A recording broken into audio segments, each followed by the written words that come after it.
You're listening to The Plate Up, a podcast for the food and beverage world, from restaurants to bars, hotels and travel. My name is Heshan and I'm the corporate executive chef for Banyan Tree Hotels and Resorts.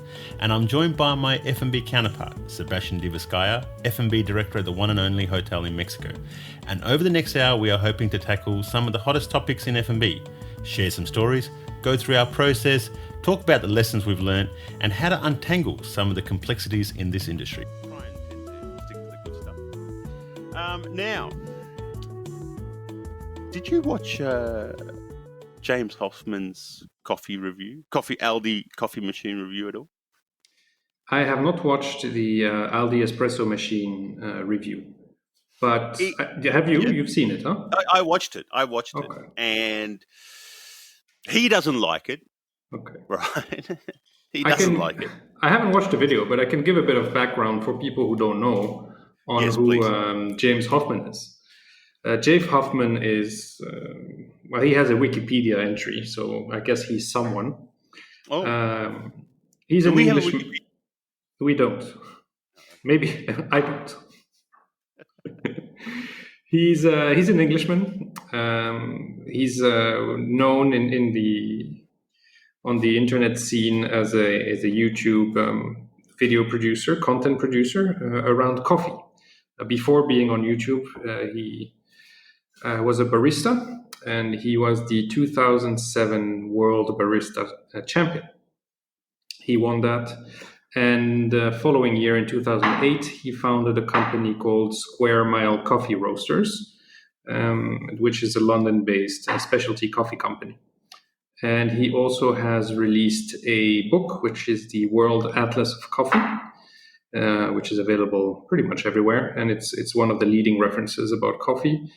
And both of us, and we enjoy his videos tremendously because he's a very engaging and eloquent speaker, and he always goes into very nerdy and geeky details about coffee that are very interesting. Yes, and I think that's what's appealing about him, because just the way he comes across, you go, this guy knows what he's talking about.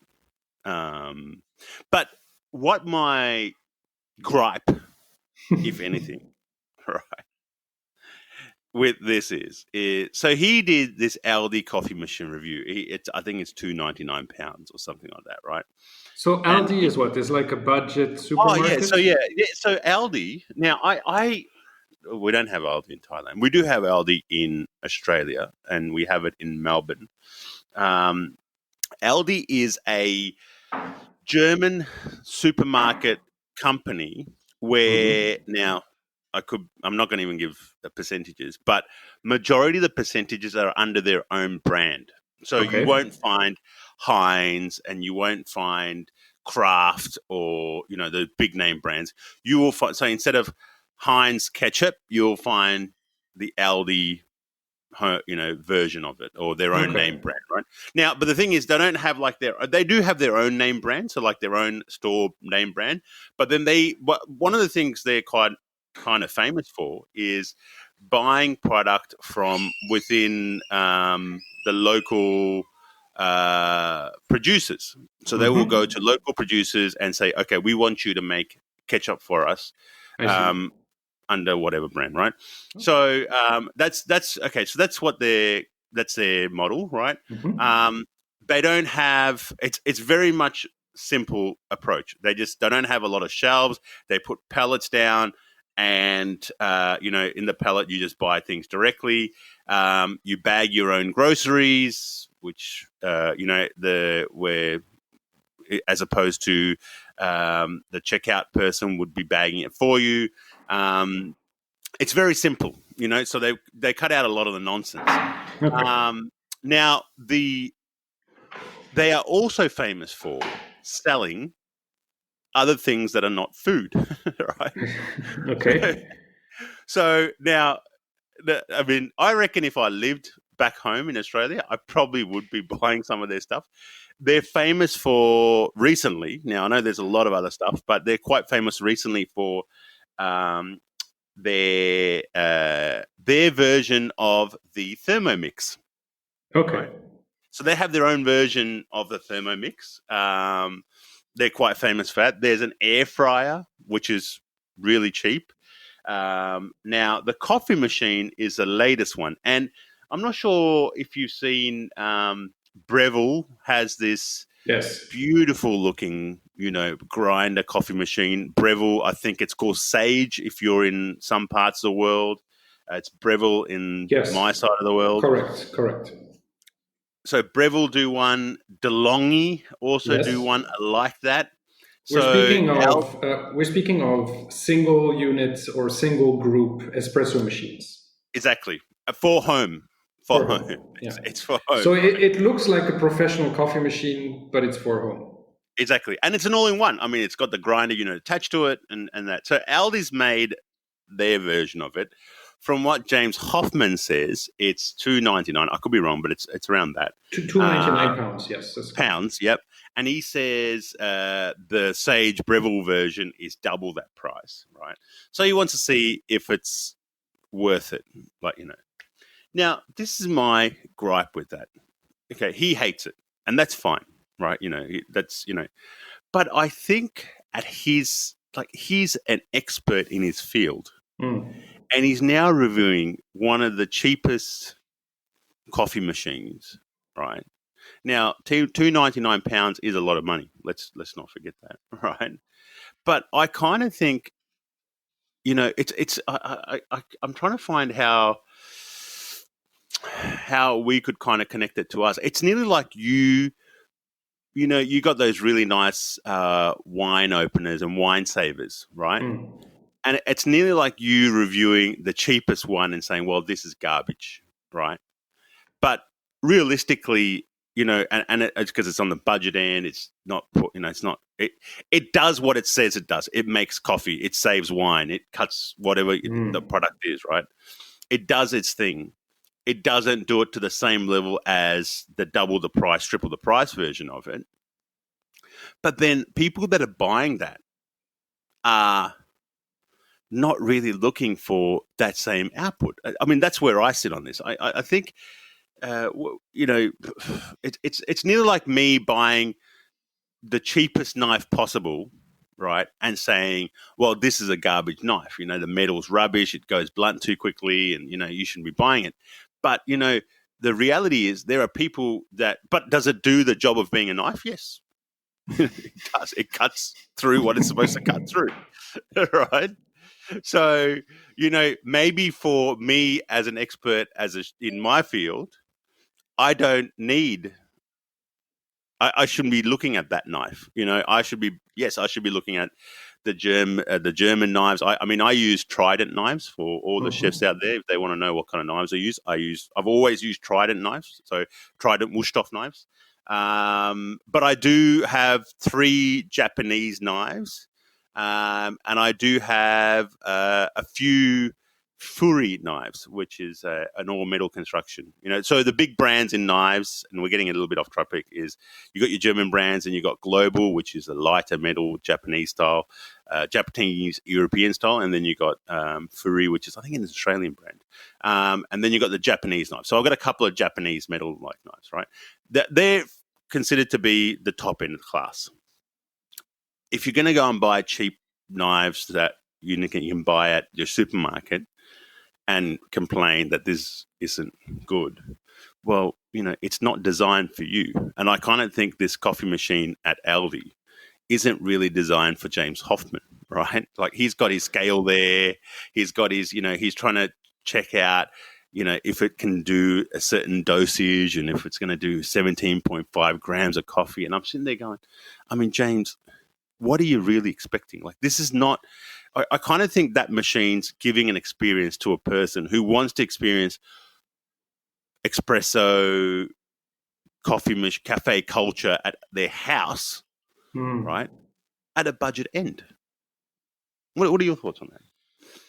I know you haven't seen the video, but I haven't seen the video, but I've seen pretty much every other video that James Hoffman has put out, and not as a disclaimer, but I just want to tell our listeners that That's not what James Hoffman does. I mean, he doesn't make No, videos just complaining and ranting about cheap things no, that he no, buys. no, it doesn't. No. Not at all. He's very kind, and he does everything that he reviews. He does it in a very thorough way, and probably in this case a bit too thorough um, compared to what he's reviewing. Uh, I don't know. I might disagree with you on this. Yeah, yeah. I think he's looking at, no matter the price point, he's looking at the best possible coffee experience you can get. Obviously, he's an expert. He knows all the ins and outs, and he has very high expectations. So for sure, his review will be very harsh. Harsh in a sense that he has very high standards. But I think, in my opinion, it might also bring up the whole coffee making industry. And if more people give their opinion like this, even companies that make entry level or budget equipment can still try to do the best job they can. Now, I haven't watched a video to be able to tell you what an Aldi machine can't do or doesn't do well compared to a more expensive coffee machine. I would believe it has to do with the water pressure and the output that the machine gives, and therefore the ratio. And when we say ratio, it's how many grams of coffee grain that you put in your group, in your puck, and then how much water goes through it, in how long, and how much coffee you end up in the end. So I don't know. Maybe he wants Aldi to do a better job within that price range. But I kind of think that machine isn't targeting Aldi. Isn't targeting James Hoffman. I don't think that machine's targeting James Hoffman's viewers, because let's be honest, he talks about a topic which is, you know, if you're a big fan of coffee, if you're genuinely interested and want to know more knowledge and want to up your coffee game and, you know, your coffee making skills, right? Because he's very technical as well, right? You know, when he talks about certain things. I mean, he really does, let's be honest, he does dumb it down for a lot of people, which is great, because if you're a beginner, you can watch him and you can learn a lot. You're not going to sit there going, geez, you know, I don't understand what this guy's saying. But I also think his viewers aren't the people that this coffee machine's targeted to. But I think this leads to a greater question, which is about influencers, right? I think, especially in our industry, is it a double-edged sword? Is it a love-hate relationship? I mean, I think we can talk about it, you know. I'm gonna throw a stone in the pond here, as we say in French. And isn't every chef nowadays an influencer? Well, there you go. I think no, I don't think so. No, I'm saying this that, for the purpose of argument. I'm just saying this. But I think. But then in saying, because I know where you're trying to go to, you're trying to say every chef that takes a photo and posts it online is an influencer. Every Not chef that goes out to eat, that would be generalizing, right? Well, okay, but you know, chefs that if you go out to eat and then supper, in one way or another, everyone is an influencer, right? Because if you go and eat and say, listen, I just had the worst meal of my life, right? Mind you, I've never done that, actually. I've never actually posted negative.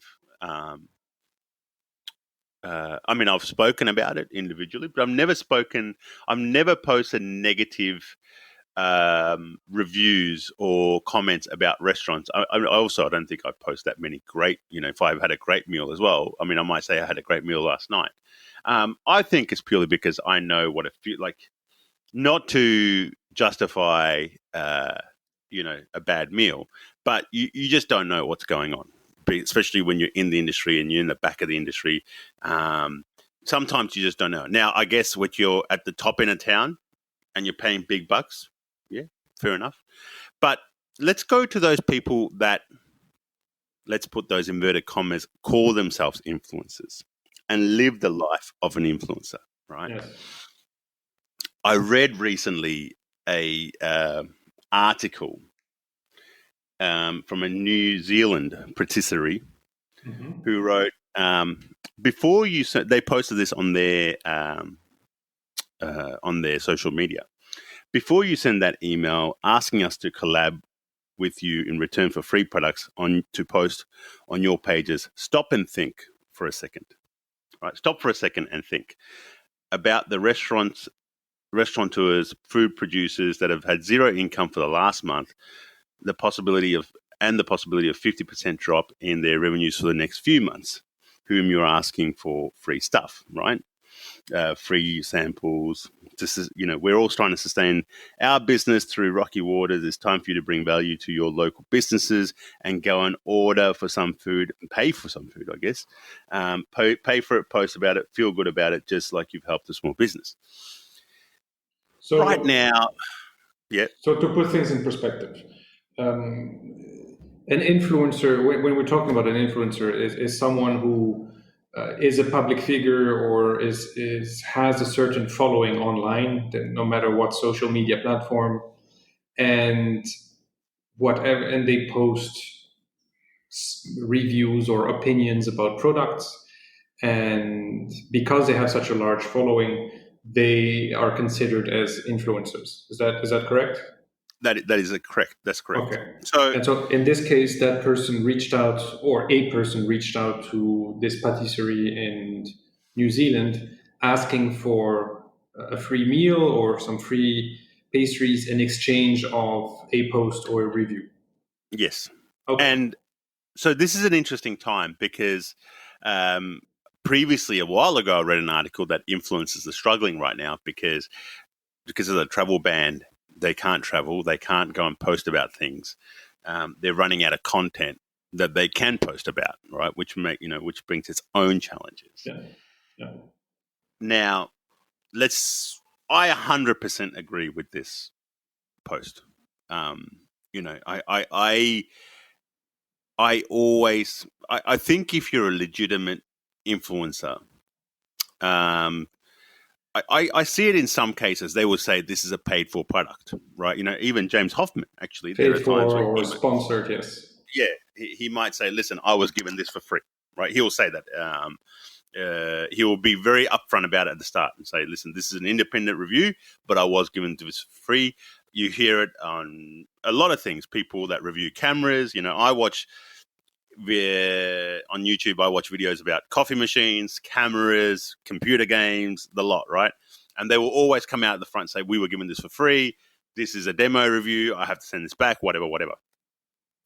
I guess influencers don't necessarily do that. Very rarely do you see influencers post something saying, this trip was for free, or, that you just see this beautiful life, a perfect photo. Now, in one way, I think it's very necessary to have influencers, right? It raises awareness. Exactly. It raises awareness. I think for a long time, let's talk pre-internet or social media world, right? Let's say social media. If you wanted to learn about a trip or a hotel in somewhere in the world, in Mexico, you had to refer to a magazine, travel agent, or travel agent, right? And, realistically, back then, it's the same deal. I mean, even back then, people were paying to have some journalist come in and write an article, right? Yes. Now you find a lot more. I think influencers broke that model where if you're a little cafe down the road and you want the world to know about your product, you now have a person that can sell your product, right? I think that model's excellent, right? Or you can, it can happen accidentally. You can have a little cafe and someone who has a huge online following just happens to come to by chance or by coincidence, come to your cafe and just take a picture of what they're drinking or what they're eating and say, I really loved my cappuccino here, and then all of a sudden, 500,000 people have seen this. Yep. Yeah, exactly. And I think, I mean, yesterday, actually, we're talking about is, I posted a coffee that I had at the new Toby's. So Toby's is a cafe that's Yes.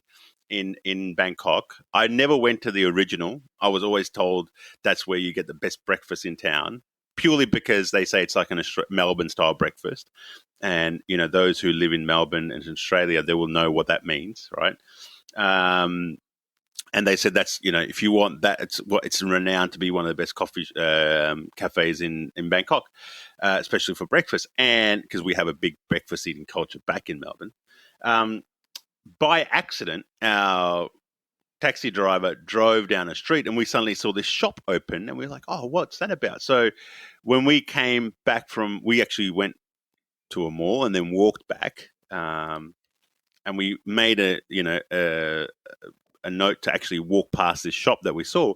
And then once I got in, I realized, Toby's, that's the same one I've heard about. So this is their second venue. And of course, I go and post their coffee because the coffee looked exactly like what I was looking for. And it was an excellent coffee. And, so what did I do? I did the exact same thing in influencers, right? The difference is I paid for it. I think now hotels, restaurants, cafes, if you're in the bars, if you're in the hospitality industry right now, everyone's going to want to get their word out, say, hey, we're open for business again. We are, come and join us. Where do you toe the line on influencers when they say, if you have an influencer saying, listen, give me some free stuff and, so let me come over there. Okay. I'm not trying to group all influencers. Let's talk about these people here that are asking for free things, saying, give me, let me try your product and let me then tell the world I tried your product. Where do you draw the line? Well, I think it's important to mention that people might not know this, but a lot of big hotels and a lot of big restaurants, when I say big, is popular, get many requests by influencers, bloggers, who send these very generic emails saying, "Oh, I have an Instagram page. I have more than that many followers, and I would be very interested in doing an arrangement or a barter or a review of your place, and basically we can scratch each other's back." So where do you draw the line? I don't know. For me, as a principle, if you come looking for something free, if you come and ask for it, it already puts me off, because nothing is done without self-interest, right? Yep. And it makes me feel like, okay, this person really wants to get something free out of this, and what am I getting in return? They get to show that they went to this fancy meal, but who is their audience? Who are their followers? Maybe they're not even in my country. Maybe they're not even the age group. Maybe they're only teenagers and they don't come to hotel restaurants, for example. Maybe it's very hard to measure the outcome of such an arrangement, right? Of such a deal. You have a lot of people who go and they pay for their meals, their stays, their whatever service they go for, and then they post their opinion about it. I think this is much more transparent, and I think with any business or human relationship, as long as it's transparent, there's trust, and if there's trust, then the world is a better place. So I think that's really the basis. And people who come and ask for things are not very transparent about what they're doing. I was reading, there was an article on Twitter that was reposted by a good friend of mine. She's a travel writer, which is not really an influencer, because mean, she might be by default or by circumstance an influencer because her job is she's paid to travel and review places and writes for a guidebook. But she posted a link to a review of a couple that was supposedly traveling around the world. And the article was about the fantastic time that they had on the beach in Laos. And there is no beach in Laos. So there's so much content out there that it gets very, very difficult to actually know the truth or the validity of certain things. So it's murky waters, I would say. Influencers are good, but how do you measure the outcome? Because you don't know who the target audience is. If you're a business now and you get a post like this, and I'm going to throw this to you more because, okay, if you're in a hotel, it's generally going to come to the restaurant manager, a hotel manager. It's not really going to come to the chef unless you're the chef that owns a restaurant. But if you get an influencer now that comes to you and says, why don't we collab, let me come and have a few drinks or a free meal or whatever, a free night stay, in exchange for me to promote you. How do you now tackle this? Because I think you made two very, very valid points, and I think this is something that I just want to repeat again. Is the influencer influencing people that's part of your market? If you're a restaurant if you're a cigar bar and you cater to a more middle age or middle to higher age bracket, and this guy's and this influencer's audience is in their 20s, right? Yes, you may get some people interested in the cigar culture, but it's probably not going to be that, right? If you're a cocktail bar that sells cocktails, high-end cocktails, and you got an influencer that, is all about vegan food, right? Not to say that they're going to come to your bar, but, it probably ain't going to work, right? So you got to... In Bangkok, for example, you have this whole culture of coffee hopping, where throngs of girls go to probably 4, 5, 6, 7 different coffee shops in a day because they have a nice decor or a nice location, a nice atmosphere and a look and feel. So they go, they take a picture, and they leave. And some of these girls have a following. And what it creates is just a headache for the coffee shop, because you have groups and groups and groups of girls who end up coming to your place. If you're lucky, they sit down and they order a drink or a glass of soda water, just because they have to consume something. And they take your table for an hour and a half while they take the best picture possible and the best angle possible, and then they leave. This was what happened yesterday, actually. Yeah. I wanted to tell you, when you said that, it was exactly what was happening at Toby's yesterday, actually. You had a group of girls and a couple of guys taking photos of them. And I was watching this, and I was like, these guys are... Okay, because Toby, this restaurant, it was a soft opening. It was only myself and my family. And these... what do you call them? Coffee hoppers, right? On the other table. So it wasn't a full restaurant. But I was thinking about that at the time. But yeah, to come back to what I was trying to get to, how do you say no? What's the best way to say no? Because you see some great case studies of, the businesses then posting on their Facebook or in their social media and interaction they've had with this influencer, and it goes back and forth. And, I'm not sure if you remember that article, that story about this hotel in Wales, or where this influencer asked for something for free and they said no, and the influencer got aggressive, and then they posted the entire chat, and then that was going back and forth. There was another one I just read recently about a bar where the influencers asked for some free drinks. They've said no, thank you, and then the influencers come back with some aggressive comments, and they've kind of it's just gone back and forth. How do you say no? I mean, I'm not going to say how do you say yes, because saying yes is easy, but how do you now tactically say thank you, but no thank you?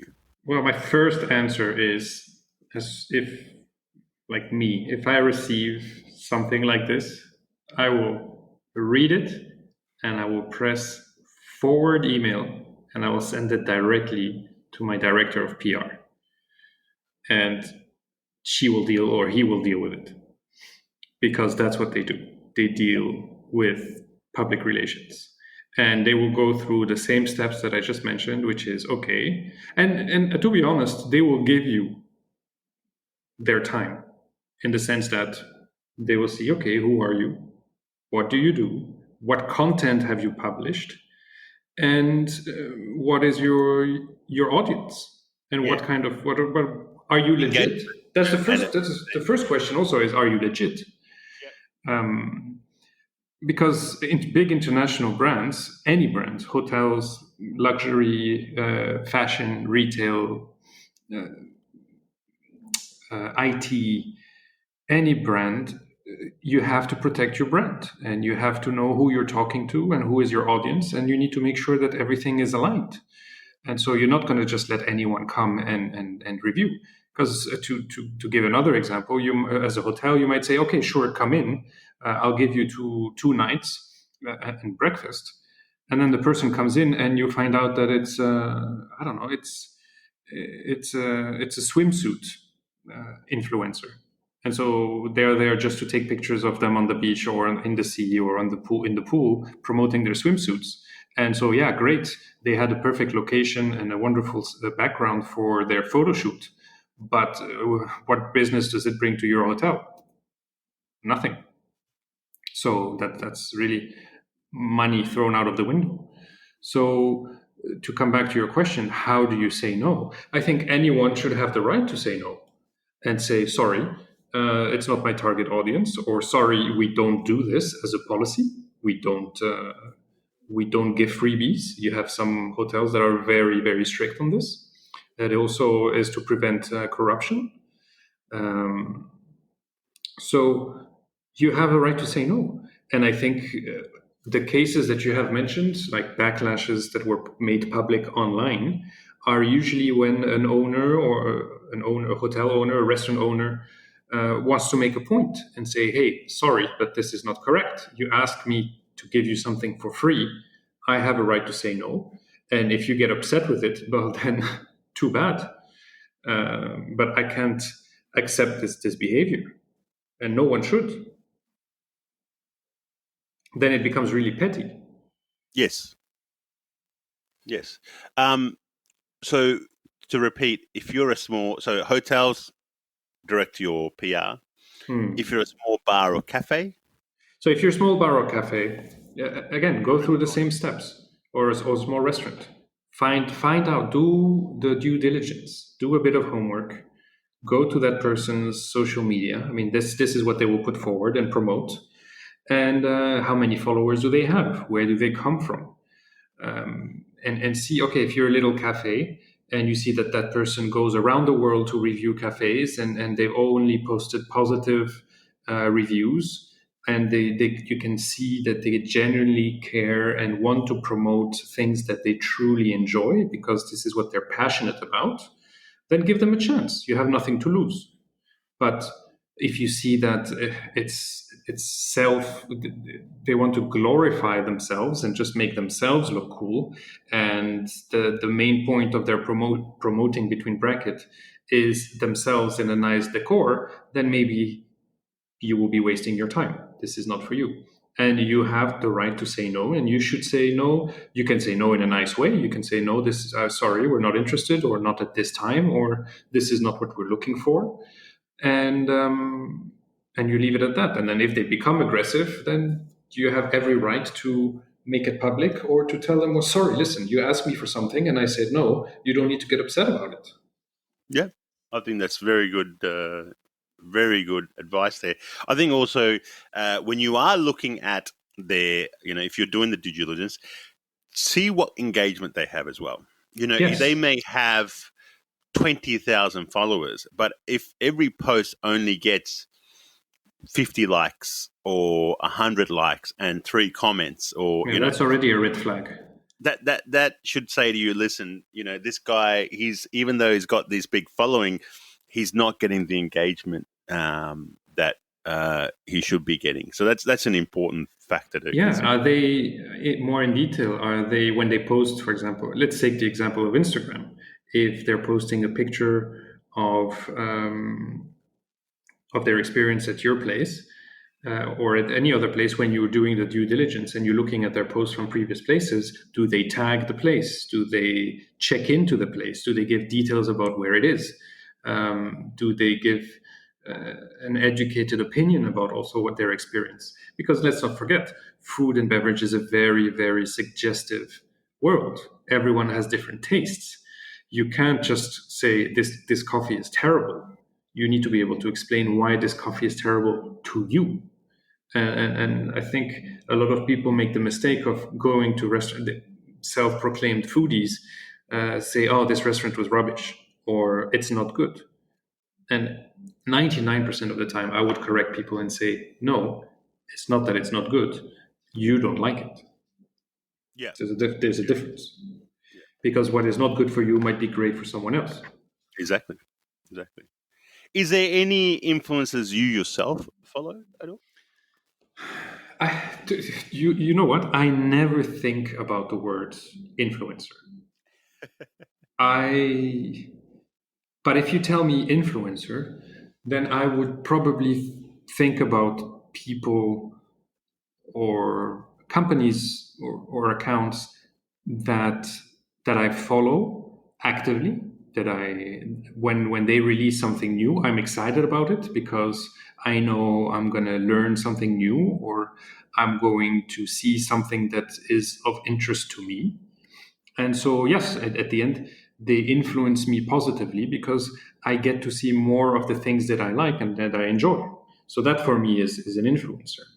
But I don't think, oh, what are my influencers doing this week? I never think about that word. I think for me, James Hoffman is a perfect example. I really look forward to his videos. And whenever I have an interrogation about coffee, for example, now we're in the opening phases, right? And I have to design a coffee program, and I'm wondering, how am I going to make my espresso? What is the ratio for a good espresso? How am I going to do the black coffee? What recipes can I base myself on? I would most probably go and look at James Hoffman because I trust his opinion. I also like, I think I've mentioned it in a previous episode, the guy from How to Drink, who yes, of course, who makes videos on YouTube about cocktails. And what I like about him is that he's in the intro of every single one of his videos. He says, I am not a professional bartender. I have never worked in a bar. But the guy transpires passion. He is so passionate about what he does. And he goes deep into the topics. He does videos about rum, and he tries all kinds of different types of rums. And he doesn't give a biased opinion. He will give his honest opinion, but he will give an educated background. He does his homework, and he gives background on every single type of rum that he tries to stay on that topic. And you learn something from it. So it's not because he's not a professional that you can't learn. He does his homework, and he does cocktails that are very good. He takes classic recipes, and he doesn't try, and he twists them here and there a little bit because he thinks he can make it differently or he can improve it a bit. But ultimately, he really sticks to the basics and the classics. So I think that's also very healthy. And then there's a few chefs, I'm not going to lie, who are very present on social media that I respect very much. A lot of them I know personally or I have worked with. And when they do something, and I know that they're extremely creative, so they fill my batteries with creativity. And when they post Oh, something new, I'm like, oh wow, like Alain Passard. I mean, for me, he's like Father Christmas. And when I see stuff that he posts, I'm like, how does he come up with these things? It's so simple, but at the same time, it's so deep and so creative. So okay. yeah, those would Yeah. be. But there's too many to name. Yeah, yeah. Well, I think we're all a bit like that. I mean, I have a few on Instagram. I don't really follow any chefs or anything like that. Um, I don't know why. I don't know. I just there's a few. I mean, my there are people that I know that I follow, but that's my Instagram is like my the food cave. yeah. Every other picture is a chef or a Oh, is plate it? or a restaurant. Yeah, pretty much. No, I do. I mean, I have a lot of other stuff. Workout ones where it shows Mm. about fitness, and that's what I have. If there is an influencer, there is one guy, and excuse me because it's the language isn't great on this, but his name is Fuck Yeah Noms, right? Okay. Um, he does. He actually, I would only follow him because he used to live in Hong Kong. Mm. And, when I was living in Vietnam, or when we were living in Vietnam, we used to go to Hong Kong a bit because it was a direct flight, easy flight to get in. I think we went 3, 4 times. And Hong Kong, if you're a foodie, is just a foodie paradise. It also Um, has tiny toilets. I remember a picture of it. no, that was in New York. That Was was in it? New. That was New York. That was in New York. For some Uh, reason, in my memory, it's Hong Kong. It could no, no, be. that was in New York. Um, No, we stayed. I don't think I ever posted a photo. We stayed at a hotel where the room faced a graveyard, and I had to ask. I said, "Listen, I can't stay in this room." So that was, and it was a hotel that we generally always stayed at, but Hmm. we always got the upper level floors. And one time I thought I'd cheap out and get the lower level floors, not knowing what the lower level floors looked onto. And then when we got there, we realized the lower level floors just stare straight into a cemetery. Graveyard. So yeah, so he was a great one because there's so many restaurants, and he would kind of it was either a fuck yeah or a fuck no. And again, excuse me, Okay. so that's how he would review it. I think he was Australian because the way he kind of you know, the way he would explain things, you kind of go, this guy must be Australian. And then he would travel. So he'd sometimes go to different parts of the world and he would do a few comments. But I think now he lives in Singapore. So he does a lot of stuff out of Singapore. So I do use him as a reference if I'm going to travel to a certain region. So Um, what does he talk about? Is it on YouTube or on? no, he's purely Instagram and he has a Okay. blog. So Okay. that's what he does. And he does really in depth reviews. So it's not like, hey, this is good. He will really go deep into it, and I think So he goes to markets or to restaurants, to coffee shops. yeah, yeah. So he does a lot. He'll go to the little joint down the road. He'll go to the high end joints. I see. Uh, so it's good, especially in our part of the world where you do get you know the little street food corner, and you get the real high end Michelin star joints. Yeah.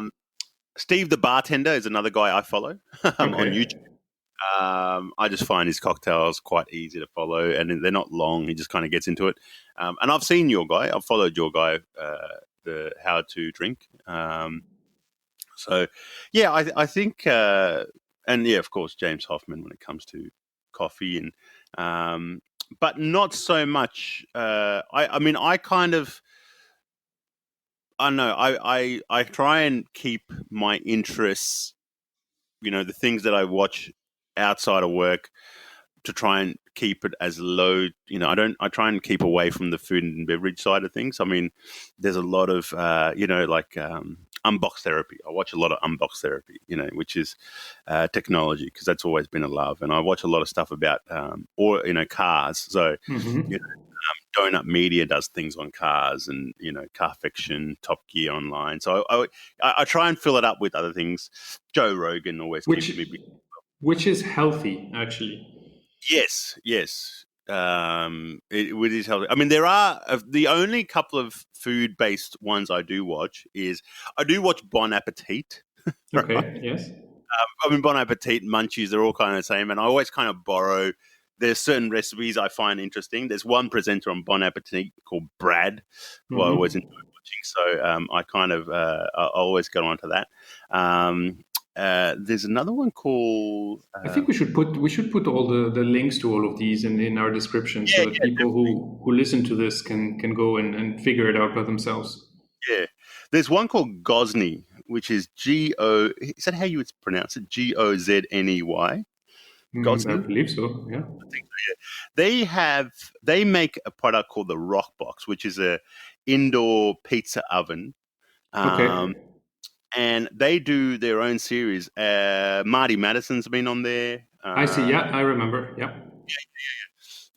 Their stuff's really good, because I mean, I have a little pizza oven at home, a Komodo style one. So their recipes are really good. It's not the usual style recipes they would do. It's not all about pizza. It's about stuff you can do in their Rock Box, which is I really enjoy that. So yeah, they're kind of things I follow, and it's a good idea. I think we should put that on our to jump on the Kamado. Is it Kamado or Komodo? I'm not sure. Komodo.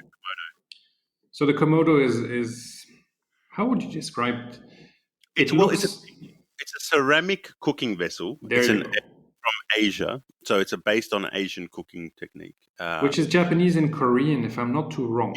There's ceramic ovens. They are oval in shape. So there's another company, a competitor, and they're always fighting to see who kind of came up with this commercial concept. There's a big green egg. Yeah, that's there. And then there's the Kamado. Yeah, the Komodo Joe. There's a couple other ones, a dragon egg. That's another one. There's a few. So now. They look like big. For anyone who's seen Game of Thrones, if that's a reference, they look like big dragon eggs. Exactly. And they're usually very colorful. They're dark red or dark green, and you open it. You can lift it from the middle, and you use charcoal or wood, and it goes to very high temperatures very quickly. If you're a barbecuer, it's a must. If you're going to look at buying a new barbecue, if you're sitting there going, "Oh, I should buy a barbecue. What do I buy?" It's worth the money. I mean, I've always been a person that said you don't need to spend so much money on barbecue, but charcoal's really where it should be at.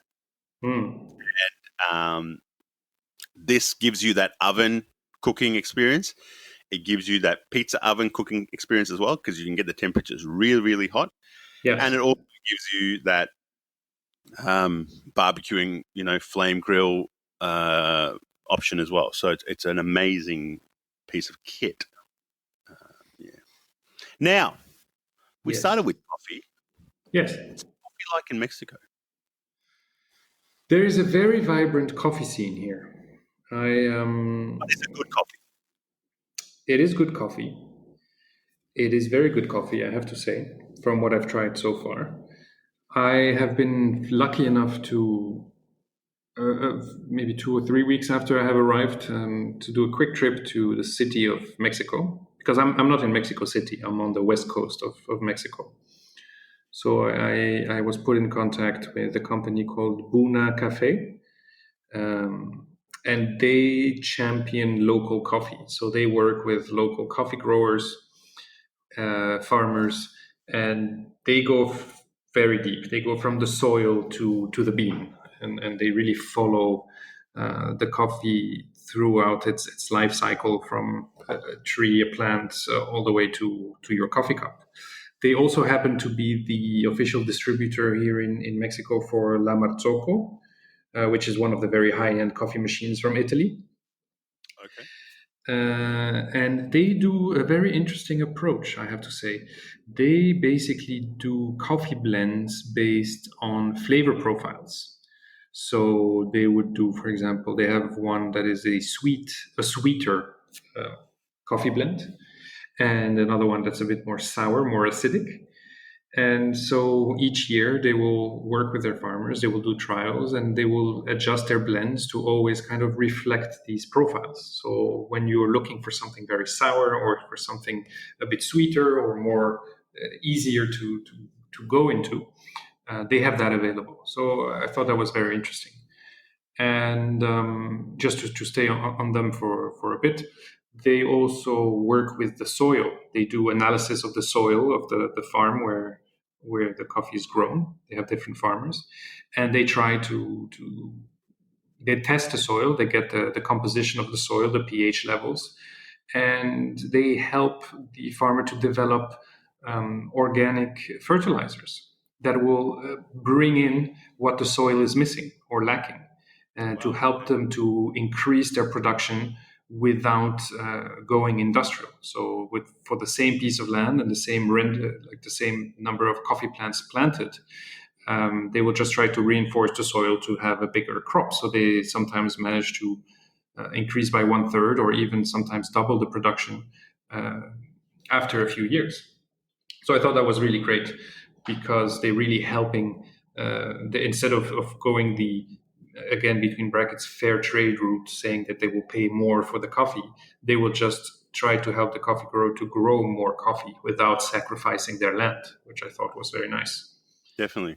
I think overall, and again, I'm not an expert yet in Mexican coffee because I've just arrived, and with the whole confinement situation, I wasn't able to put my boots on and go around as much as I would have wanted to. Uh, Overall, the very high-end coffee that I've tasted has a very distinct touch of acidity. It's quite sour, and some people don't like this, but it's very peculiar, and I think it's very particular to hear. And there's a I would say from memory there's 3 or 4 very good coffee companies here around Mexico. Okay. Sour. I think a lot of Kenyan coffee has a lot of that sour profile as well, actually. Yeah, Colombian as well has these notes of acidity. Interestingly, I find in Australia that seems to be predominant. Like you see, I would probably say every time I've been back home, the coffee is more weighted towards a sour flavor. I think that's generally the palate over there. I also think it's excellent. I miss, and I think, I mean, we can talk about this for hours, but there's that Melbourne, Australia has a very snobbish coffee culture, right? But they have very good coffee. We have it's hard to find bad coffee. Okay, let me rephrase that. It's not hard to find bad coffee, right? It is. You can find bad coffee anywhere, but the bad coffee in Melbourne would still be considered excellent coffee in other places, right?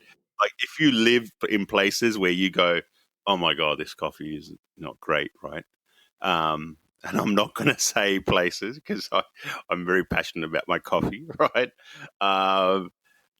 You would happily take the worst coffee in Melbourne over some of the stuff you find elsewhere. That's what I was just interested what the coffee scene is like over there. So what coffee do you drink when you go to a coffee shop? I personally have my palate changed. I used to be. I still love an espresso. I used to be always the flat white, or that's what we call it back home, which is just a latte with less milk. Which is if that's probably the best way to explain it. I used to always have flat white, and then I somehow gravitated when I traveled internationally. So when I moved to Seychelles, I found that nobody really did the flat white well. And you'd have black coffee because it was In strong, in my right? service experience, every time a guest has asked me for a flat white, Yeah. whatever was given to them was never good enough. No, it never is, right? Because it needs to be. Because sometimes they give you, it's like coffee with milk. I remember the first time I ordered a flat white in Russia, because my wife is Russian, and that's They why gave you a glass of milk. they gave you, and they're like, what? And I had to say coffee with milk, and then they just gave me black coffee with milk on the side. Right? I was like, okay. So I had to learn, to adapt. So I moved towards having an Americano, or what we call long black. And I really started enjoying it. And then I started enjoying brewed coffee, and realizing everything doesn't have to come out an espresso machine. You can use a French press. You can do Pour over, pour over Chemex. a Chemex, which is what I have. And you can enjoy it, so that's what kind of brought those. And you start tasting a bit more. Let's be honest. You taste more in the port, when you have it a la natural, right? Yeah. You taste more of the flavor, the beans, those different notes that, you always see these notes on the side of the coffee, it tastes chocolatey, leather, grassy, whatever, hazelnut. You put milk and everything in there, it's hard to find those. But Well, if you have it, and if you have it like straight out of an espresso machine, it's also quite hard to taste it. But I noticed that, pour overs and Chemex or brewed, those notes do come out a bit more. So I've now changed, where I enjoy more of I have a Chemex at home, so I make Chemex a lot.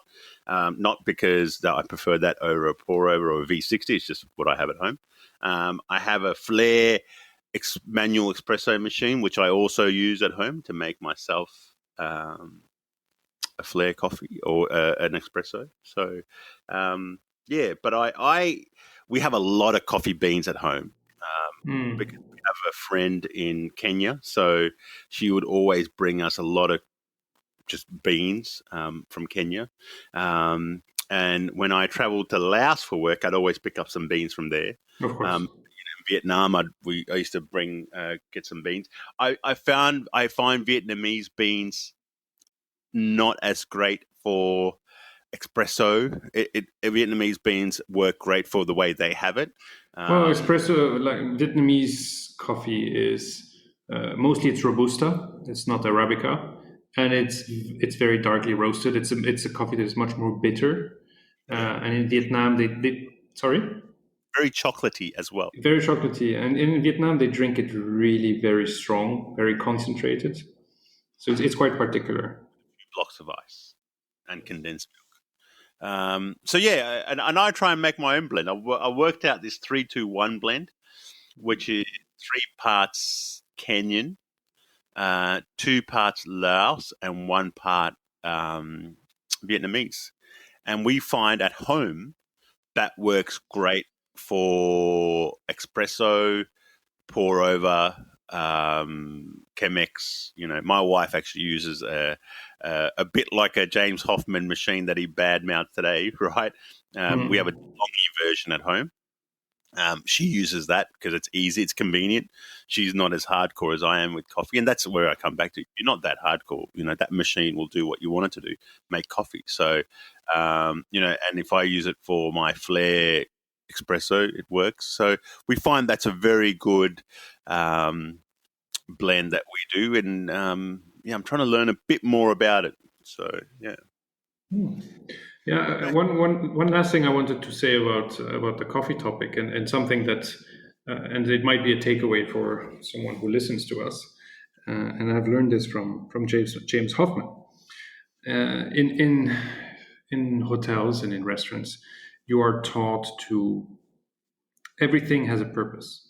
So if you're going to serve an espresso, you have your espresso saucer, you have your espresso cup, and you have an espresso spoon.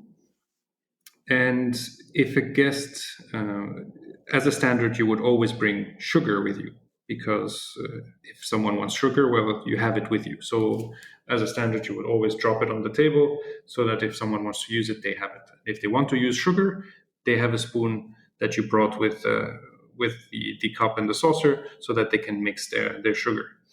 But for me, and I'm speaking of personal experience, if a guest asked me for an espresso without sugar, they say I don't take sugar in my coffee, I would not bring the spoon, because for me, I would not bring something that the guest doesn't need. And I thought that was very considerate of me. And then James Hoffman proved me wrong, because he said you always, always, always have to swirl your espresso before drinking it.